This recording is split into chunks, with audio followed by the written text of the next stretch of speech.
Réfléchissez donc bien à ce qui vous arrive. Allez à la montagne, rapportez-en du bois et bâtissez le temple. J'y trouverai plaisir, j'y serai glorifié, déclare l'Éternel. Agée chapitre 2, le verset 9 dit: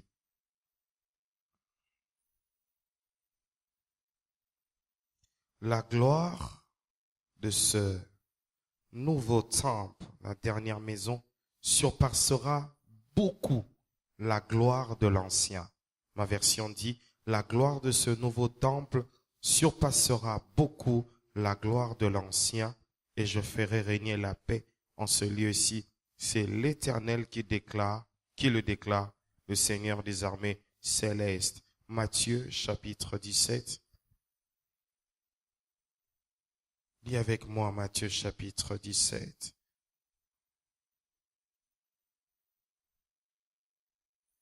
À partir du verset 1er. 6 jours après, Jésus prit avec lui Pierre, Jacques et son frère Jean. Il les conduisit à l'écart sur une haute montagne. Il fut transfiguré devant eux. Son visage resplendit comme le soleil et ses vêtements des verres blancs comme la lumière. Et voici que Moïse et Élie leur apparurent et s'entretenaient avec lui. Pierre prit la parole et dit à Jésus: Seigneur, il est bon que nous soyons ici. Si tu le veux, faisons ici 3 tentes, un pour toi, un pour Moïse et un pour Élie, comme il parlait encore. Une nuée lumineuse les couvrit. De la nuée, une voix fit entendre ces paroles: celui-ci est mon fils bien-aimé, qui a toute mon approbation. Écoutez-le. Apocalypse 21, le verset 22.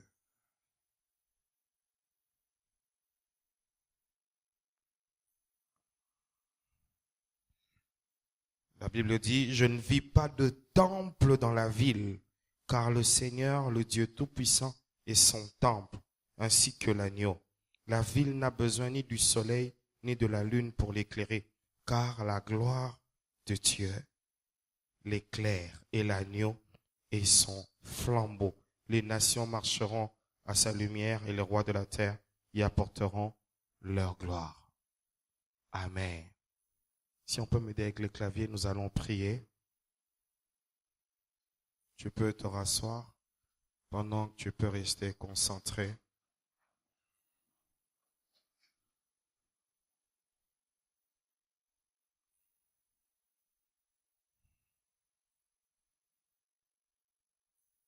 J'irai là-bas parmi les anges.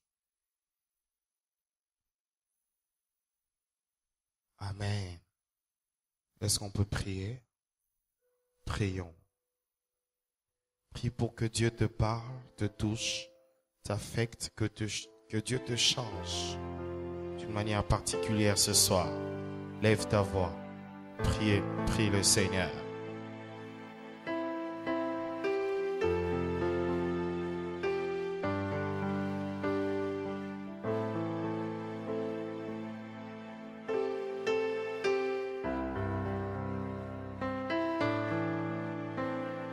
Des voix peuvent-elles se lever pour prier Dieu?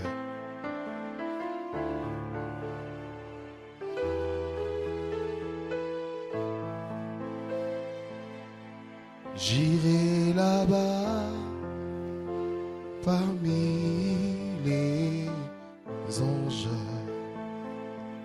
près d'Emmanuel me consoler.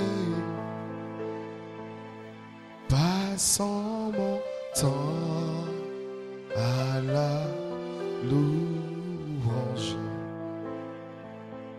dire à Jésus un grand merci. J'irai là-bas parmi les anges, près des mains me consoler,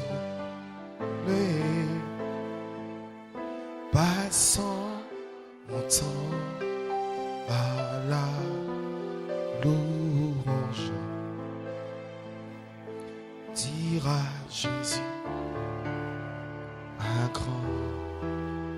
merci. Seigneur, je te prie, donne-moi ton onction, ta puissance. Je veux plus ce soir. Je veux plus ce soir. Je veux plus ce soir. Aide-moi à atteindre le but. Aide-moi à arriver là où je dois arriver. Donne-moi les mots. Donne-moi les mots qu'il faut. Donne-moi les mots qu'il faut. Pour ne pas faire plaisir, mais pour changer des cœurs, changer des vies. C'est à cela que tu m'as appelé. Prête-moi ta force. Donne-moi ton onction. Revêt-moi de puissance et de gloire. Ce soir, nous voulons passer une soirée exceptionnelle. Merci Saint-Esprit. J'ai confiance en toi. Tu ne mens jamais. Au nom de Jésus. Amen. Alléluia. Quelqu'un peut-il acclamer le Seigneur?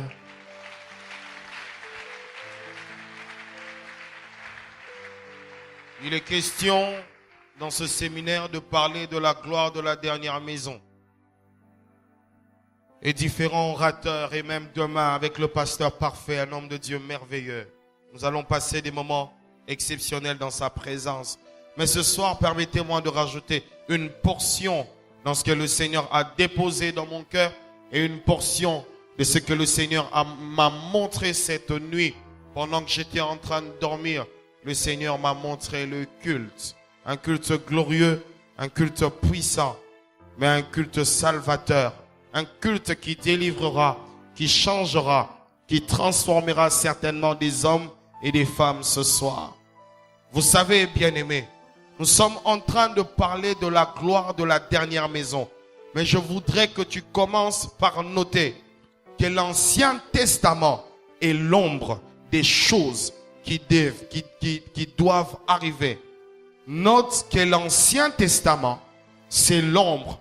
C'est ce qui doit annoncer. C'est ce qui doit préfigurer. Ce n'est pas exactement cela, mais c'est une image du parfait que Dieu a arrangé, que Dieu a corroboré, que Dieu a précisé, que Dieu a mis ensemble. Parce que Dieu, quand il a décidé une chose, il décide cela dans la perfection. Alléluia. Dieu décide toujours quelque chose dans sa perfection. Et quand nous lisons les passages que nous avons lus ici, du haut de cette chair, en complément avec tous les passages qui nous ont été donnés toute cette semaine, vous allez comprendre une chose. Tous, nous sommes en train de tourner sur deux points. Le premier point, c'est l'homme. Et le deuxième point, c'est Christ. Tous, nous sommes en train de tourner sur deux points. Sur l'homme et sur Christ.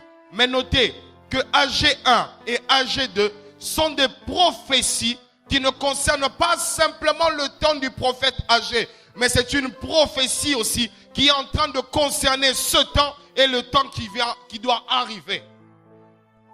C'est pourquoi ce soir, bien-aimés, ce n'est pas simplement un culte de Yada, mais c'est aussi une soirée prophétique afin d'annoncer des choses qui doivent arriver, ces choses qui sont écrites dans la parole de Dieu, que par l'intelligence divine que nous avons captée, afin que nous puissions vous les donner.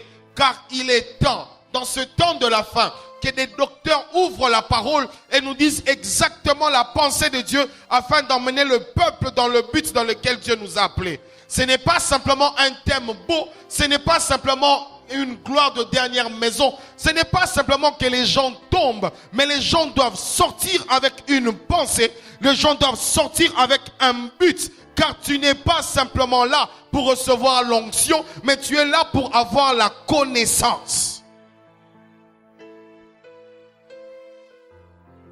Et bien aimé, nous devrons nous dire une chose, c'est que le premier temple n'a pas été bâti par l'homme.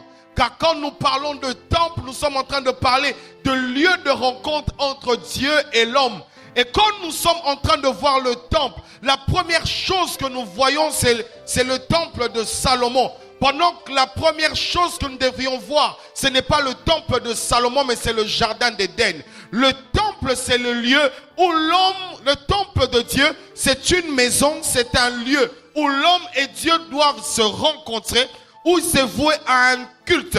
Et bien aimé, le jardin d'Éden, c'est l'image d'un temple parfait. Parfait qui est rempli de gloire, qui est rempli de puissance, mais dans lequel il y a des fruits, il y a des arbres, dans la présence de Dieu, où l'homme et Dieu se rencontrent tous les soirs. Ils peuvent échanger, ils peuvent avoir des ordonnances, l'homme peut adorer, l'homme peut entrer en intimité, car le premier temple n'a pas été fait des mains d'hommes, mais le premier temple a été fait par Dieu lui-même.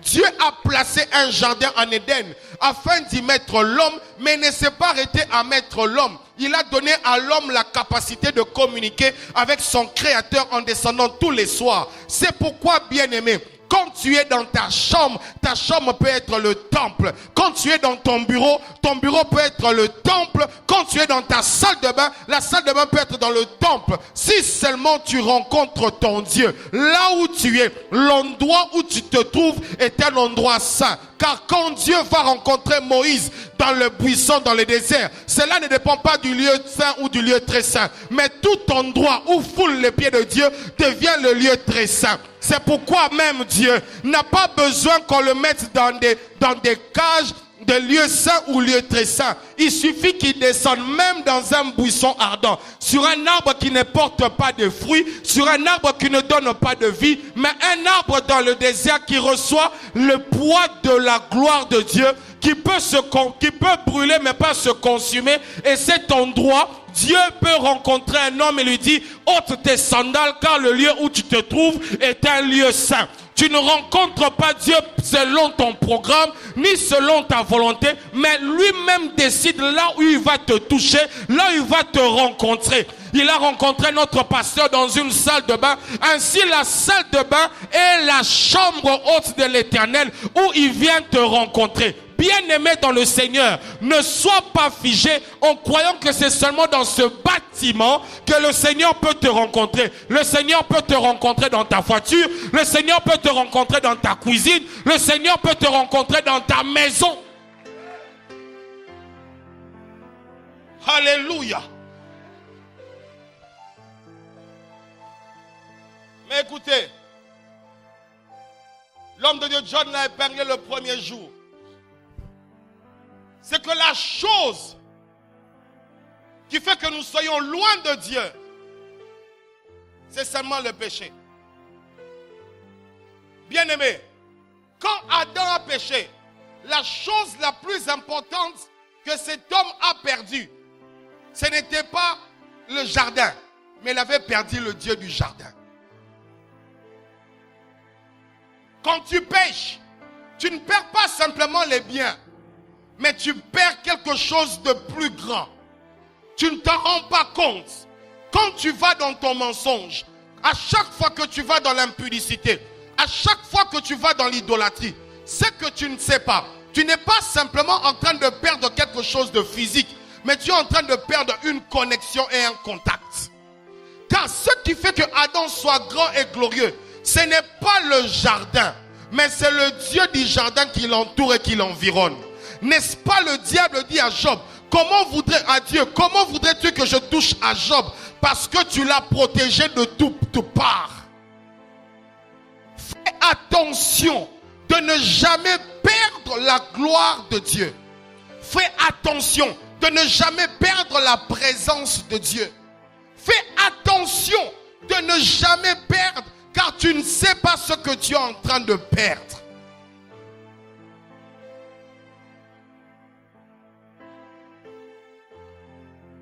Mais vous savez, entre Dieu et l'homme, celui qui a eu le plus souci de l'autre, c'est toujours Dieu. C'est toujours Dieu. Dieu a toujours voulu être rapproché de l'homme. Même quand il a péché, Georges l'a chanté. Je ne sais pas ce que je t'ai fait, mais à chaque fois que je pêche, tu me pardonnes. Pourquoi Dieu ne te pardonne? Dieu ne te pardonne pas pour le plaisir de te pardonner, mais Dieu te pardonne parce qu'il aime être avec toi. La plus grande chose que Dieu recherche, c'est de rester avec l'homme. C'est pourquoi, bien-aimés, quand les enfants d'Israël sortent de l'Égypte, et sur la montagne, le Seigneur doit parler à tout le peuple. Dieu avait envie d'être en contact avec tout le peuple. Mais il y avait un problème. C'est que le peuple ne pouvait pas être en contact avec lui. Parce que le peuple ne supportait pas sa gloire. Alléluia.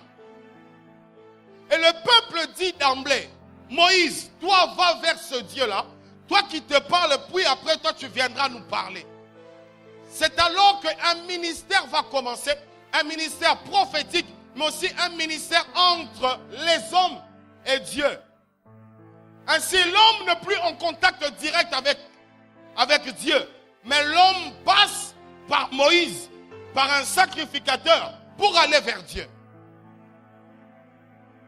Et malgré cela, Dieu accepte. Mais Dieu n'accepte pas simplement que d'être médiateur. Mais Dieu propose même d'être le voisin du camp. Ça veut dire vous placerez, vous construirez la tente d'assignation en dehors du camp. Je ne veux pas être loin de vous. Même si je suis en contact avec Moïse. Mais moi-même je veux être avec vous. Car le but ultime de Dieu c'est d'être toujours avec l'homme. C'est toujours d'être avec l'homme. Ainsi bien-aimé, à chaque fois que tu pêches, Dieu n'est pas loin. Dieu attend seulement que tu reviennes vers lui. Et la Bible est en train de nous dire quelque chose de merveilleux. C'est que dans le livre d'Agé, le temple était détruit et le temple devait être rebâti. Mais qui vient réveiller la pensée, c'est Dieu qui vient vers le peuple pour lui dire, j'ai besoin que vous puissiez me bâtir un temple. J'ai besoin que vous puissiez me rebâtir le temple. J'ai besoin de revenir en communion avec vous. J'ai besoin de revenir rester près de vous. J'ai besoin, pendant que le peuple ne se souciait plus d'une relation parfaite, d'une communion grande avec Dieu, mais en ce moment-là, Dieu vient réveiller quelque chose qui est plus important. Car le plus important pour toi, ce n'est pas ta maison, ce n'est pas ton mariage, ce n'est pas ton foyer, ce n'est pas ton travail. Le plus important pour Dieu, c'est que tu aies une relation permanente, une relation grande, une communication et une communion parfaite avec lui. Le but de la gloire, ce n'est pas de t'effrayer, mais le but de la gloire, c'est pour te garder.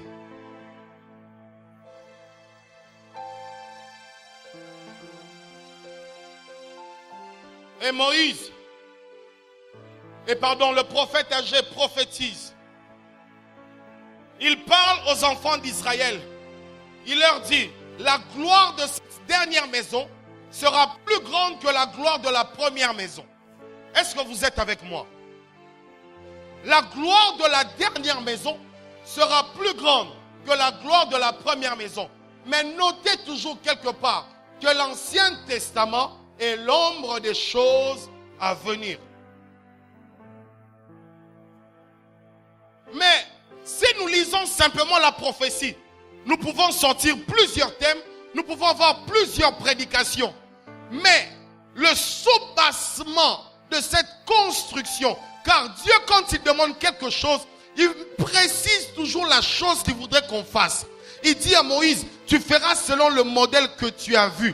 Ainsi, on ne peut pas faire les choses divines en ayant notre propre conception, mais toutes les choses que nous faisons pour Dieu, nous devons le faire selon ce que Dieu demande.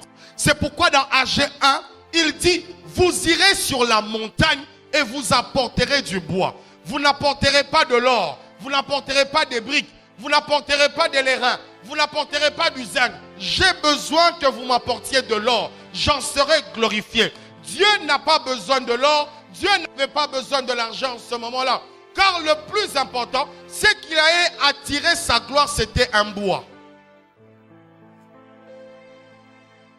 La chose qui devait attirer, c'est que ma version dit, j'en serai heureux et je serai glorifié. Ce qui pouvait attirer le bonheur de Dieu, encore dans cette maison, parce qu'elle est rebâtie, mais elle est rebâtie parce qu'on a mis du bois.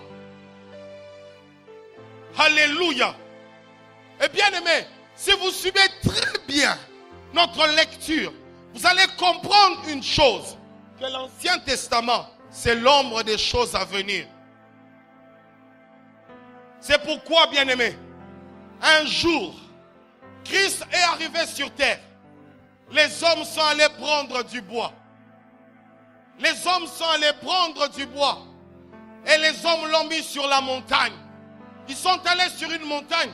Ils ont planté un bois. Et ils ont fixé un homme sur le bois. Parce que cette prophétie ne devait s'accomplir que pour le Christ. Est-ce que tu me comprends? Non, est-ce que tu me comprends? Ils ont pris le bois. Ils ont mis sur une montagne qu'on a appelée Golgotha. Ils ont fixé un homme sur le bois. Bien-aimé, Moïse avait le bois, avait le bâton pour sauver son peuple, pour sauver le peuple d'Israël. Jacob avait, le bois pour s'enrichir. Mais Jésus-Christ avait le bois pour porter le péché de toute l'humanité. Mais écoute, le but, c'était simplement pour être à côté ou être près de l'homme. Et si Jésus-Christ est mort, ce n'est pas simplement pour que tu sois dans ton mariage, que tu sois dans ton travail.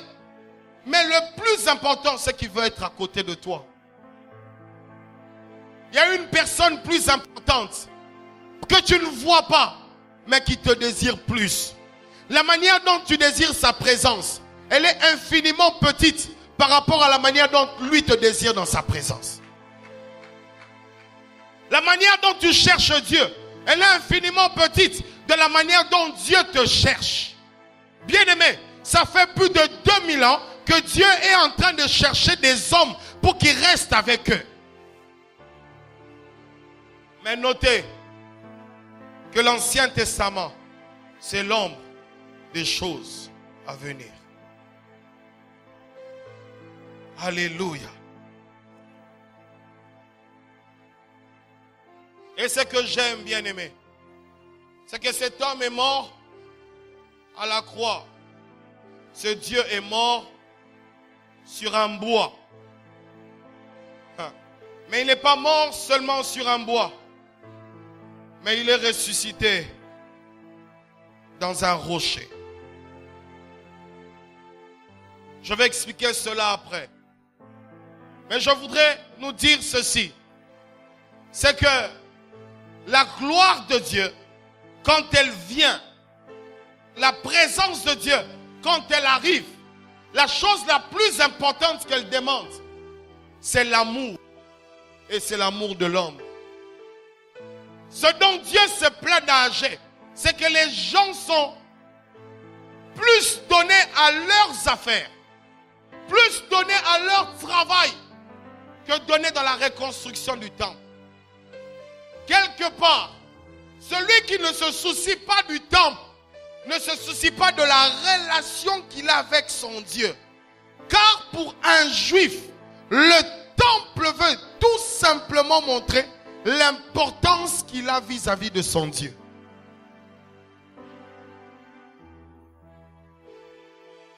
L'importance qu'il a vis-à-vis de son Dieu. Et c'est le péché. Mais le but de Dieu, c'est être toujours avec l'homme. C'est être toujours avec l'homme. Dieu a été dans les temples. Le coffre a été mis dans les lieux très saints. Cela ne suffisait pas pour lui. Cela ne le plaisait pas totalement. Il lui fallut que Christ meure pour que quelque chose se passe. C'est pour que celui qui t'est retrouvé dans les lieux très saints se retrouve dans ton cœur. Il lui fallut que celui qui se retrouvait caché puisse se retrouver au-dedans de toi. Le plus important, bien-aimé, le plus grand sacrifice, la plus grande importance que Dieu accorde, c'est de se retrouver dans ton cœur. C'est pour cela, bien-aimé, que Moïse est passé, que les autres prophètes sont passés. Ils ont annoncé au monde et à l'humanité qu'un Dieu voudrait vivre avec toi. C'est pourquoi, dans la nouvelle alliance, le temple n'est plus le bâtiment, mais nous pouvons dire, nous sommes le temple temple. Nous sommes le temple. Et même l'apôtre va même plus loin pour dire, ne savez-vous pas que vous êtes le temple du Saint-Esprit? Parce que tout simplement, à cause de la mort de Christ, une autre perception et pensée de Dieu s'est mise dans le monde, parce que Dieu, ne voulait pas d'abord rester dans l'arche, ne voulait pas d'abord rester dans la tente d'assignation, ne voulait pas rester dans le lieu très saint, mais il voulait rester en toi. Il voulait rester en toi. Et c'est le plus grand sacrifice. Mais écoutez ce qui se passe. Amino, si tu peux baisser le son. Écoutez ce qui se passe. Dans le livre d'Apocalypse que nous avons lu, c'est un homme qui s'appelle Jean.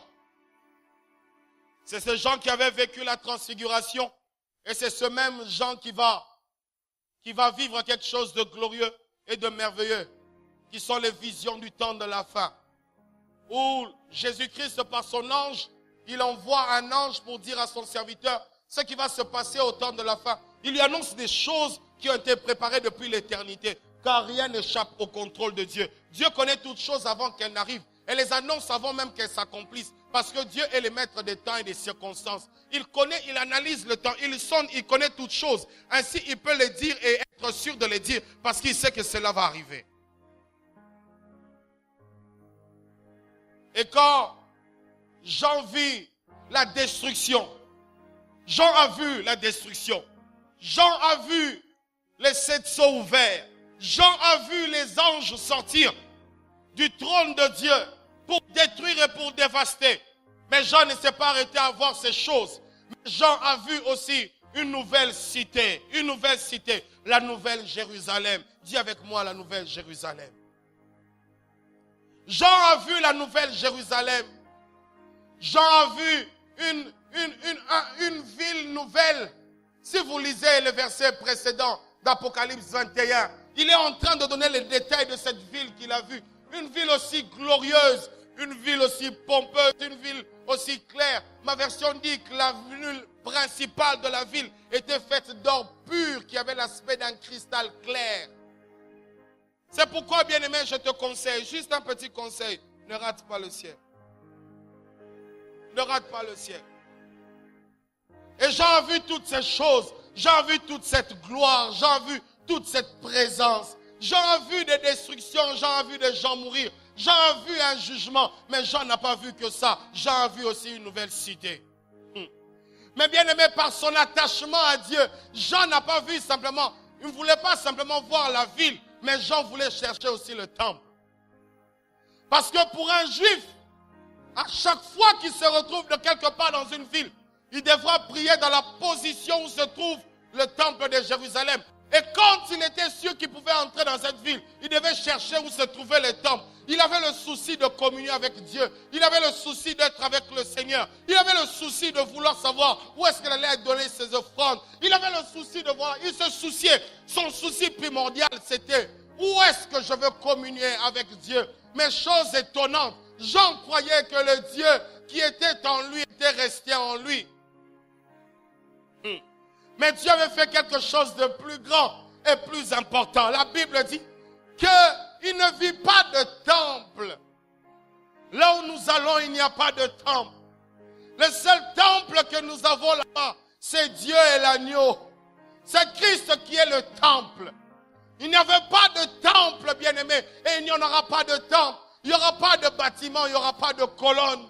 Il n'y aura pas, bien-aimé, d'encens. Il n'y aura pas de chair. Car le seul temple que nous aurons là-bas, le seul temple que nous aurons à l'éternité, bien-aimé, c'est le Dieu Tout-Puissant ainsi que l'agneau. Et la Bible déclare que le peuple n'avait pas besoin du temple. Je n'avais pas besoin de voir le temple, dit Jean. Mais il définit encore et que ceux qui sortaient du temple, ceux qu'il avait vus, étaient en train d'éclairer toutes les nations. Ainsi toute la terre était ébranlée. Ne rate pas le ciel. Ne rate pas le ciel. Mais Jean conclut l'Apocalypse en disant quelque chose qui m'a fait peur. Quelque chose qui m'a fait peur. Il dit ceci. N'entre dans cette ville que ceux dont les noms sont inscrits dans le livre de vie de l'agneau. Dans le livre de vie de l'agneau. Le livre de vie de l'agneau. N'entre dans cette ville que ceux dont le nom se retrouve dans le livre de vie de l'agneau. Pose-toi la véritable question ce soir. Est-ce que ton nom figure-t-il dans le livre de vie de l'agneau? Est-ce que ton nom figure-t-il dans le livre de vie de l'agneau? Parce que, bien-aimé, la gloire dont je suis en train de parler, ce n'est pas une gloire terrestre. Car, bien-aimé, dans cette forme de vie, nous avons Dieu en nous. Mais dans la forme de vie de l'éternité, nous serons en Dieu. Aujourd'hui, nous sommes le temple de Dieu. Mais demain, nous serons dans le temple qui est Dieu lui-même. Et ne peut accéder à ce temple-là, à cette ville-là, celui dont le nom figure dans le livre de l'agneau. Bien-aimés, lisez, il est écrit ceci, que les menteurs n'y entreront pas. Ici, tu es menteur, tu peux entrer. Tu es voleur, tu peux entrer. Tu es prostitué, tu peux entrer. Tu es impudique, tu peux entrer. Tu es cupide, tu peux entrer. Tu es rancunier, tu peux entrer. Tu fais ce que tu veux, tu peux entrer. Mais là-bas, on n'entre pas. Ne peuvent entrer là-bas que ceux qui ont le livre, ceux qui sont dans les livres de l'agneau. Pendant que nous sommes en train de terminer, et demain nous allons clôturer, pose-toi la question, si tout s'arrêtait aujourd'hui, ton nom figure-t-il dans le livre de vie de l'agneau? Ne rate pas le ciel, mon frère. Ne rate pas le ciel, ma soeur. Car la gloire dont je suis en train de parler, c'est de cette gloire-ci. Cette gloire qui est plus grande et plus importante. Cette gloire qui est plus forte. Cette gloire qui dépasse toute gloire des hommes. Aujourd'hui, bien-aimé, à cause de ton corps, à cause de tes passions, il y a certaines choses que Dieu ne peut pas faire avec toi. Mais dans le temps à venir, tu seras tellement un Dieu que Dieu pourra faire tout ce qu'il veut faire.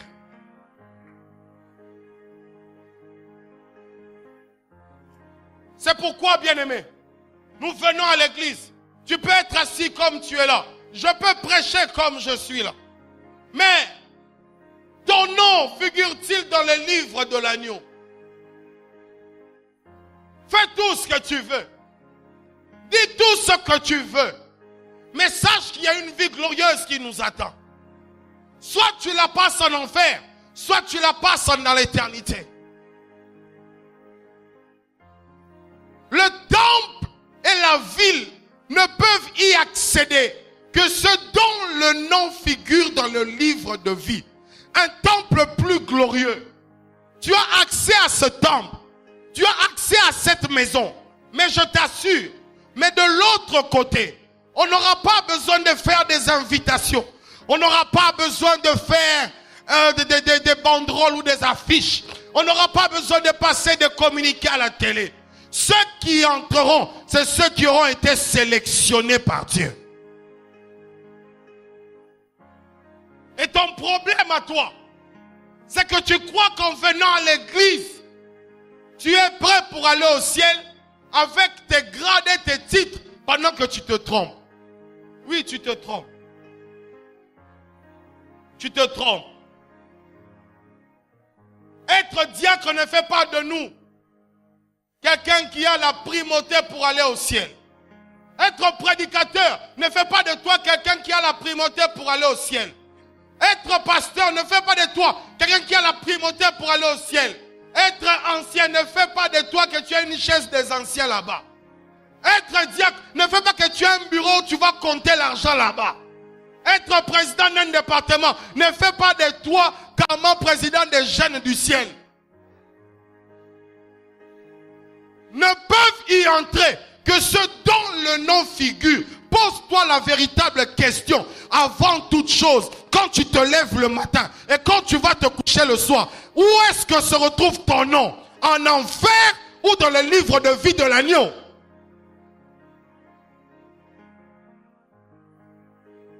Vous voulez qu'on parle de gloire, vous voulez qu'on tombe, vous voulez, mais vous ne voulez pas qu'on vous dise la vérité. La vérité, c'est que la fin est proche. On peut dire tout ce qu'on veut te dire, mais il y a une belle ville qui t'attend. Une ville qui est faite de pavés d'or. Ici, comme Somona Orte, or Somona Orezaba garantie. Mais là-bas, l'or c'est quelque chose sur lequel tu marches.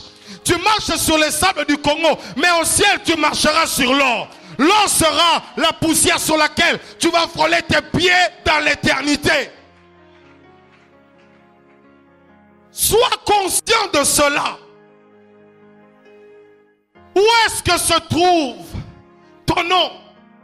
Dans le livre de vie de l'agneau. Où est-ce que tu chanteras ce cantique? Comme Nangana Monyangote.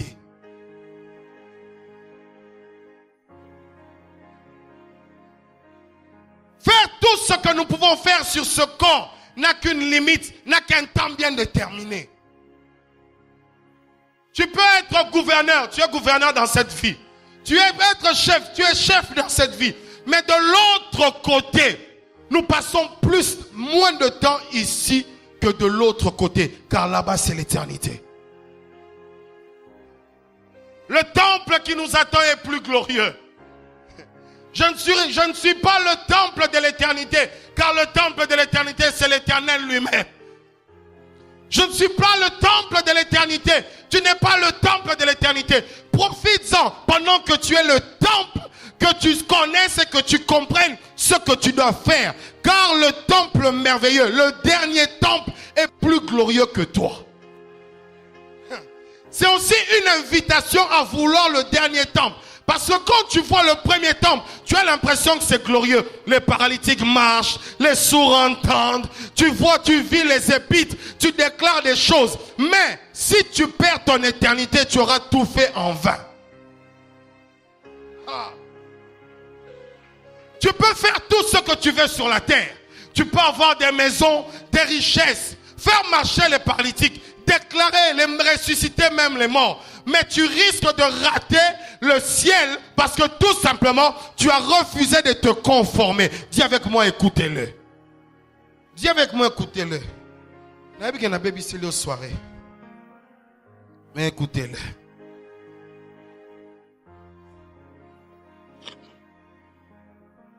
Bien-aimé dans le Seigneur.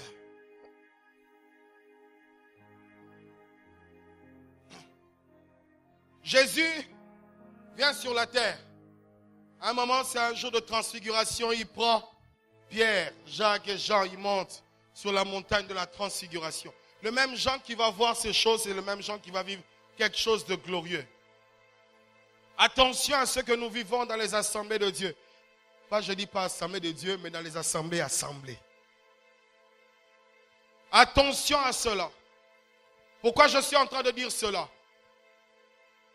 Pendant qu'il y a quelque chose qui se passe, il y a deux personnes qui apparaissent qui n'étaient pas là. Des gens auxquels Pierre, Jean n'avaient pas fait cas. Mais Moïse et Élie apparaissent sur une montagne pendant que Jésus-Christ s'est transfiguré. Écoutez maintenant l'erreur des hommes. L'erreur, c'est quoi? C'est que Pierre prend la parole. Déjà, c'est une impolitesse spirituelle. Tu es le plus petit gradé en ce lieu-là, mais tu te permets de prendre la parole. Et il propose une bêtise. Il dit de faire 3 temples. 3 tentes. Or, les tentes étaient faites dans le désert, homme de Dieu, pour une tente d'assignation. C'est-à-dire que c'était un lieu consacré au culte.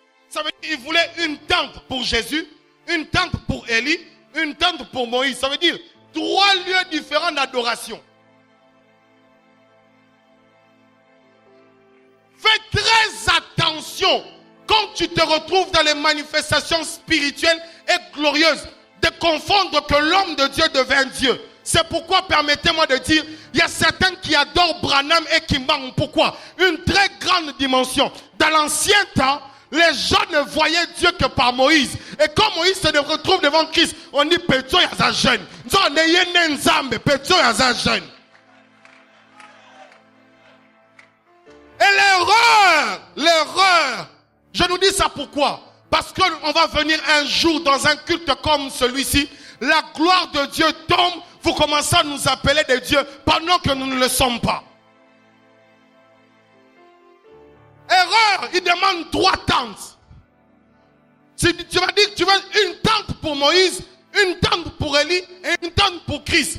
C'est alors, bien aimé, que celui qui a appelé Moïse, Élie et Jésus descend. C'est pourquoi, bien aimé, ne peuvent se retrouver dans le livre de vie que ceux qui l'écoutent. C'est pourquoi je voudrais te dire, écoutons-le.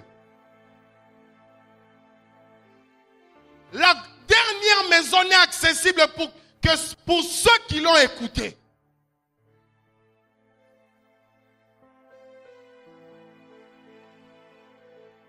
Et directement, une voix se fait entendre.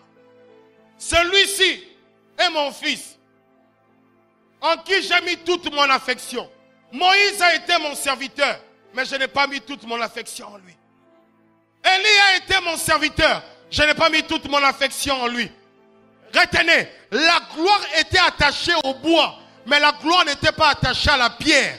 Parce que Moïse a emmené la pierre avec la loi de Dieu, et Élie a restauré l'autel de pierre qui était détruit. Mais seul Jésus a porté le bois pour sauver l'humanité. C'est pourquoi, pour accéder à la dernière maison qui est glorieuse, il faut écouter, non pas celui qui a emmené la pierre, mais écoute celui qui a emmené le bois. My God. Shandabasa. Écoute celui qui a emmené le bois. Une voix se fait entendre. Celui-ci est mon fils, écoutez-le. Ils avaient peur, ils avaient le regard caché. Mais quand ils levèrent les yeux, la Bible dit, il regarda, Jésus resta seul. Les gens disent que Élie et Moïse sont entrés en Jésus. Faux. Jésus resta seul. Jésus resta seul. Jean n'a pas vu Moïse. Quand il est sur la montagne de transfiguration, il peut voir Moïse. Mais dans le nouveau temple, il n'y a pas de confusion. Il ne verra pas Moïse. Il verra Dieu et l'agneau. Il verra Dieu et l'agneau. Il verra Dieu et l'agneau. Il verra Dieu et l'agneau qui en sont le temple. C'est pourquoi, si tu veux accéder à la gloire de la dernière maison, tu dois apprendre à écouter Jésus. Et quand Dieu était en train de s'adresser aux disciples, écoutez-le. C'est la même chose que Marie avait dit aux disciples à la fête de Cana. Quand il a fait sa demande, et Christ lui dit, qu'y a-t-il entre toi et moi, femme, car mon heure n'est pas venue. Mais elle se retourne vers les disciples et il leur dit, faites tout ce qu'il vous dira. Faites tout ce qu'il vous dira. Mais pour faire ce qu'il te dira, tu dois apprendre à l'écouter. Tu dois apprendre à l'écouter. Je refuse d'écouter ces hommes qui ne parlent pas de Jésus. Je veux écouter ceux qui parlent de Jésus. Si je ne suis pas capable d'entendre Jésus lui-même, je veux entendre des gens qui parlent de Jésus. Prêche-moi Jésus, ne me prêche pas Branham. Prêche-moi Jésus, ne me prêche pas Kimang. Prêche-moi Jésus, ne me prêche pas Mahomet. Car la seule personne qui me permet d'accéder à la dernière maison, ce n'est pas Kimbangu, ce n'est pas Moïse, ce n'est pas Abraham, ce n'est pas Abraham. Même si je crie au même Dieu qu'Abraham, je ne peux pas adorer Abraham, je ne peux pas adorer Moïse, même s'ils sont venus avant moi. Je n'adorerai jamais Adi Nabala, j'adorerai Jésus et Jésus seul. Église, Jésus-Christ est la porte et la clé qui nous mène au ciel, parce que Moïse a apporté la pierre. Oh, Élie a restauré l'autel en pierre. Mais lui, il est mort dans le rocher. Il est ressuscité dans le rocher. Une pierre. Il est ressuscité car la loi l'avait tué. Celui qui emmène la pierre, c'est celui qui te condamne. Mais celui qui ressuscite dans la pierre, c'est celui qui te donne la vie. Oui. La loi par la pierre te condamne. C'est pourquoi les Juifs ont la facilité de lapider avec la pierre. Pourquoi? Parce qu'ils savent que c'est un décret de l'Éternel que de prendre une pierre et de lapider une prostituée. Mais celui qui ressuscite de la pierre est capable de te sauver et de te faire sortir du péché.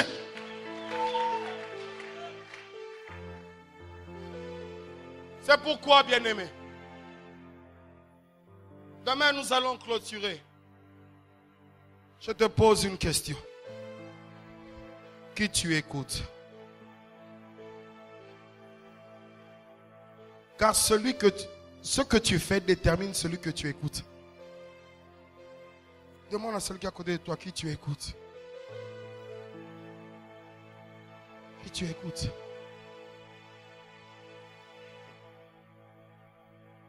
Si un pasteur me prêche sans me prêcher Jésus, je zappe.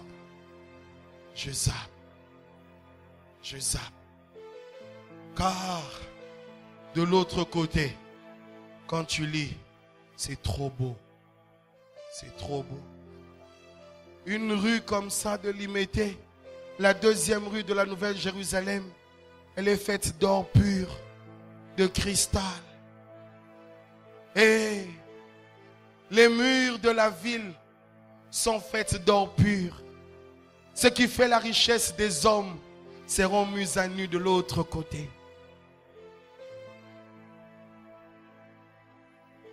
Église, ne nous trompons pas. La dernière maison, c'est la maison où l'Éternel est lui-même le temple. Où l'Éternel est lui-même le temple. Et ne peut accéder à cette maison, je te dis, pas un diacre. Je n'attaque pas les diacres, moi-même je suis diacre. Pas un pasteur. Mais ceux qui peuvent accéder, ce sont ceux-là dont les noms figurent dans les livres de vie. Je te dis, ne peuvent accéder à cette ville seulement ceux-là dont les noms. Tu peux venir remplir toute une église comme ça, mais ton nom n'y figure pas. Tu peux être assis sur les premières, deuxième, troisième rangées. Ton nom n'y figure pas. Pour que ton nom y figure, apprenons à écouter Jésus. La gloire de la dernière maison est rattachée à l'écoute de Jésus. Et si ce soir, tu acceptes réellement de l'écouter, tu feras comme les disciples qui ont écouté Marie. Faites tout ce qu'il vous dira. Aujourd'hui, dans les églises, on est rempli de beaux thèmes, de beaux séminaires. Mais on n'est pas rempli de la connaissance.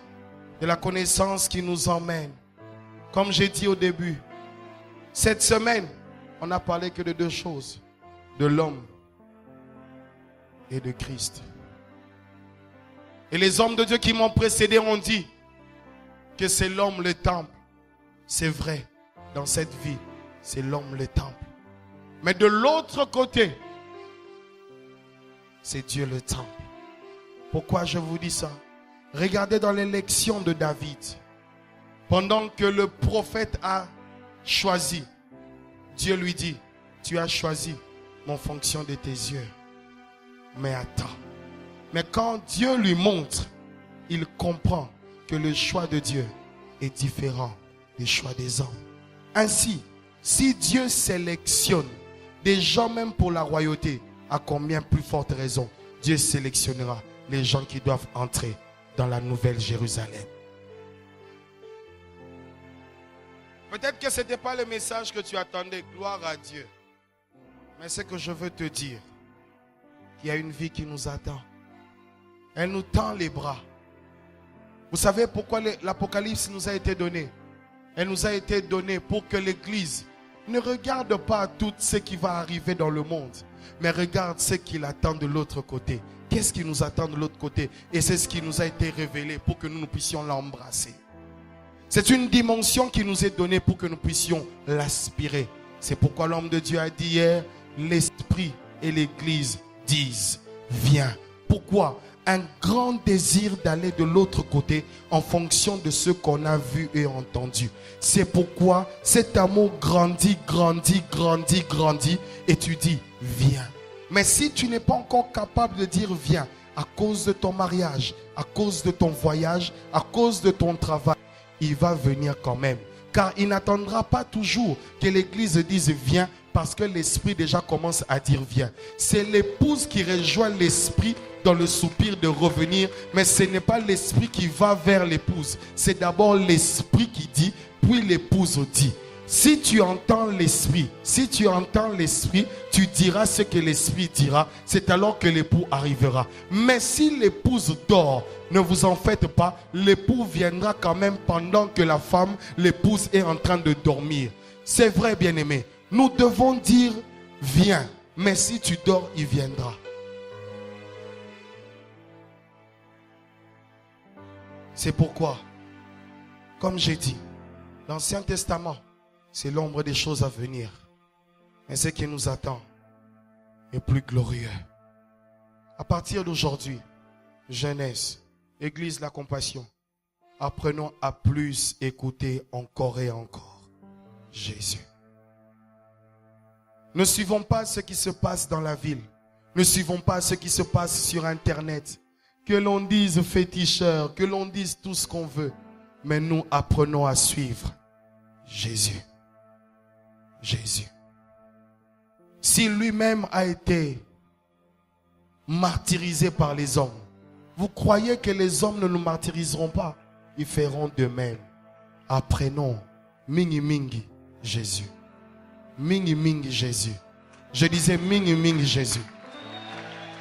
Ah, mingi mingi Jésus. Botika basa be mission, ba poster, ba sala, tolanda souté pour mingi mingi Jésus. Non, dis avec moi mingi mingi Jésus. Jésus. J'ai besoin de voir Jésus. Mais pendant que je suis sur terre, change-moi de musique. Pendant que je suis sur terre, il m'accompagne, il est avec moi. Il marche avec moi. Il dit, je te donnais l'autorité et le pouvoir de marcher sur la puissance du serpent et du scorpion. Si je ne peux pas encore à partir maintenant, mais en attendant, entre le deux bouts, je suis revêtu d'une puissance. Une gloire m'accompagne. Pourquoi cette gloire m'accompagne? Cette gloire est en train de me dire non pas seulement que j'impose ici, mais que là de l'autre côté j'ai aussi une part. Car ne peuvent emmener le ciel que ceux qui sont dans le ciel. Mon égal. Car ne peuvent emmener le ciel sur terre que ceux qui ont une part dans le ciel. Tu ne peux, Moïse, construire selon le modèle d'en haut si tes yeux ne sont pas tournés vers le haut.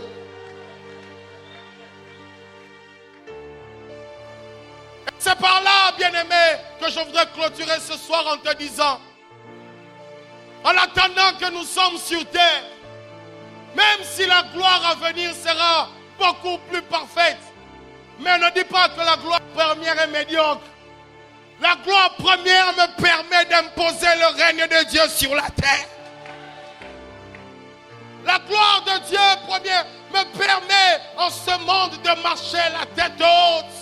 La gloire de Dieu m'empêche de pleurnicher, m'empêche de me soucier de mes problèmes, car je sais qu'il m'a dit, écoutez-le, et il m'a dit, tout est accompli. J'ai entendu cette parole. Il m'a dit, tout est accompli. J'ai entendu cette parole. Il m'a dit, tout est accompli. Et en attendant, je suis le temple. Je suis la maison. Je suis plus qu'Obed-Édom. La Bible dit que l'arche fut posée dans la maison d'Obed-Édom. Et on entendit dans tout Israël qu'Obed-Édom a été béni parce qu'on a déposé simplement l'arche. En attendant que ça rentre, on a déposé. mais cet homme a été béni. À combien plus forte raison, à combien plus forte raison, je porte en moi celui qui est mort et ressuscité. Les démons n'ont pas de place dans mon corps. La maladie n'a pas de place dans mon corps.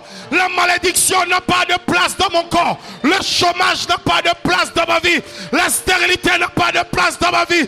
Tout simplement parce que je le porte. Je suis le temple. Je suis le temple. Si tu es d'accord avec moi, lève-toi et dis, je suis le temple. Que personne ne te trompe en disant que tu es maudit. Tu n'es pas sous une malédiction, tu es le temple.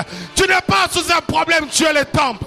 Il arrive à un moment que le temple soit détruit et le temple finit toujours par être restauré. Même si quelque chose ne va pas dans ta vie, tu es détruit, mais il viendra toujours restaurer. Il viendra toujours restaurer. Je suis le temple. Je suis le temple. Shandabasa. Commence, bien-aimé, en sortant ce soir, en te disant, je suis le temple. Je suis le temple. Ma soeur, tu es le temple. Tu ne peux pas être dragué par n'importe qui. Mon frère, tu es le temple. Tu ne peux pas être dans un copinage parce que tu es le temple.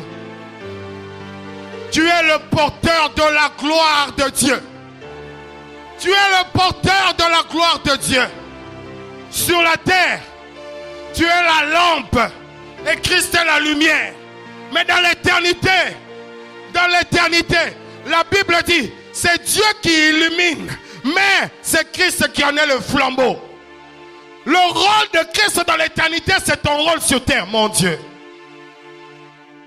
C'est pourquoi tu ne te connais pas. Le jour où tu connaîtras qui habite en toi, tu changeras la manière de voir et ta conception des choses. Vous êtes des dieux, vous appartenez à Dieu. Vous avez une dimension divine, mais vous ne l'utilisez pas. Et quand quelqu'un se met à utiliser cette partie divine, vous le traitez de féticheur. Toi aussi tu peux accéder, toi aussi tu peux accéder, toi aussi. Vous êtes des dieux, mais vous mourrez comme des hommes. Ce soir, bien-aimés de la compassion, nous pouvons influencer la terre ainsi que notre nation en se regardant face au miroir, en disant, je ne suis pas simplement une si belle créature, mais quand je rentre en moi-même, je vois l'arche, je suis le temple, je suis le temple, en moi habite quelqu'un de plus glorieux. Et en attendant que j'aille là-bas, ici, je suis glorieux. Ce que j'ai omis de vous dire, c'est que même le temple, la manière dont Salomon l'a construite, ne parlait pas simplement des murs, mais parlait de l'homme, de la manière dont Dieu le voit. Dieu dit, David dit, je suis une si belle créature. Ça veut dire que même quand je regarde les temples le plus somptueux, il n'y a pas de temple, il n'y a pas de bâtisse qui me dépasse en beauté ni en éclat. Tu es le temple. Tu es le temple. Est-ce qu'on peut commencer maintenant à ressortir le divin en nous? Est-ce qu'on peut commencer? Est-ce qu'on peut commencer? Est-ce qu'on peut commencer?